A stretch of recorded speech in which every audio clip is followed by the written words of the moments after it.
Did a very good job initially when he started because, according to Ben, there was a formidable and I would say serious opposition in the place and probably civil society. So what happened? You did have a civil society, you did have a parliament, for example, that stood and prevented, in fact, the president that he replaced, Bakiri Muluzi, who wanted to shift the constitutional goalposts. What happened to that parliament? What happened to that spirit? What happened to that civil society? Well, as you rightfully said, there was when he was elected, people forget that he was elected under the United Democratic Front, which was actually, when it won during the 2004 election, was a minority party in parliament. And then he had problems with that party and he left the party in 2005 and formed the DPP. So he was actually starting he was almost basically an independent president. And so that's, as Ben says, you had checks and balances from the legislative side and then also from the outside, the civic side. And he was doing, one can't take away what he was doing. There was, he seemed to be more level-headed than even the opposition at that time. Tell us what he did besides food security, because there's no question at the time he came in, a lot of Malawians, frankly, could not access food. Yeah, and then there was a good, like for instance, he was talking about the infrastructure. A lot of it was rehabilitated. The roads, they were much better the first 5 years he was there.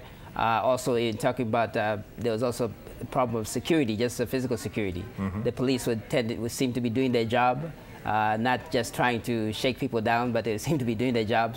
And then that's why when he went for the elections, and then when he was running the second time, he picked a woman vice president, which actually added more support for him, because then he got he seemed like somebody who was very interested in lifting up genders. What about his efforts at fighting or combating corruption, for example?